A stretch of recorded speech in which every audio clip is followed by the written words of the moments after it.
জানেন ডক্টর সেন, শ্রাবণী কিন্তু ছোটবেলায় খুব ভালো নাচ করতে পারত। হ্যাঁ, আমি তো চাই ও যেন আবার সেই স্টেজে গিয়ে নাচুক, সেই নাচ যেন ওর ফিরে আসে।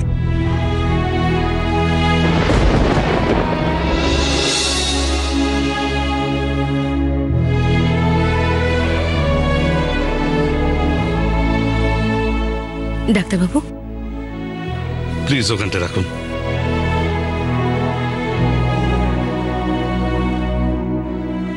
বড়দিমা, আমি জানতে চাই যে এসব কি হচ্ছেটা কি? কেন একজনের আবেগ নিয়ে এভাবে খেলা করছো তোমরা? কেন তাকে মিথ্যে আশ্বাস দিচ্ছ?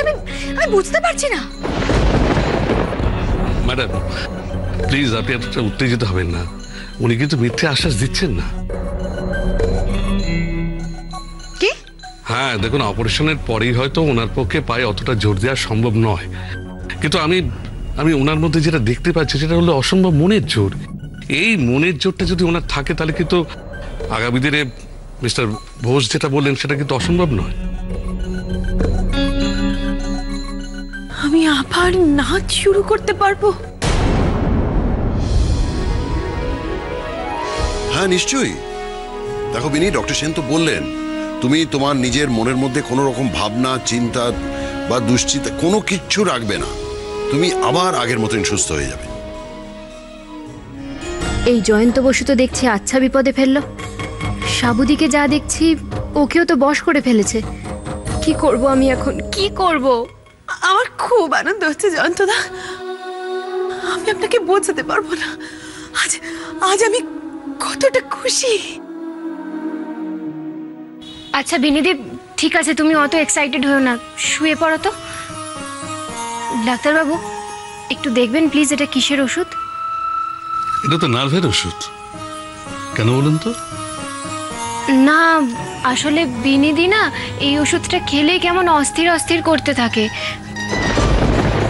কালও তো প্রচন্ড ঘাম ছিল, কষ্ট পাচ্ছিল। আমি জল খেতে উঠেছিলাম তখন দেখতে পেলাম, তারপর তো চোখে মুখে জল দিলাম, তারপর বেচারি একটু শুলো বুঝলেন। আর তখন তো কাউকে ডাকাও যায় না, মানে সবাই সারাদিন পর খাটাখাটনি করে ঘুমোয়। আমি তো শুধু রাত্রিবেলা বিনিদির মাথার কাছে বসে মাথায় হাত বোলাচ্ছি আর ভগবানকে বলছি, হে ভগবান আমার বিনিদিকে তুমি সুস্থ করে দাও, তুমি প্লিজ আমার বিনিদিকে সুস্থ করে দাও। ডক্টর সেন, তাহলে অপারেশনের ডেটটা কি আপনি ডক্টর সারাফের সঙ্গে কথা বলে? হ্যাঁ, আপনার সঙ্গে তো আমার ফোনে রেগুলার কথা হচ্ছে।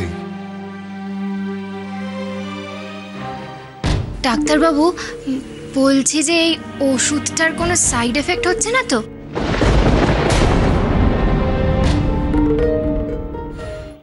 না মানে বলছিলাম যে আপনার ডায়াগনোসিসে কোনো ভুল হচ্ছে না তো?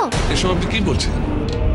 দেখুন মিস্টার বোস, আমি কিন্তু আপনার আর নীলাদ্রির কথায় ওনাকে ট্রিটমেন্ট করতে রাজি হয়েছি, কিন্তু এখন যদি উনি এই ধরনের মন্তব্য করেন যে আমার ডায়াগনোসিস ঠিক কিনা, তাহলে কিন্তু আমার ওনার ট্রিটমেন্ট করবো কিনা সেটা দুবার ভাবতে হবে।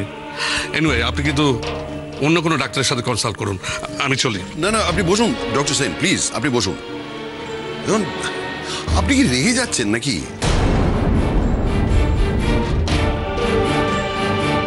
মিস্টার বোস, এটা কি রাগার মতো ঘটনা নয়, আপনি কি বলেন?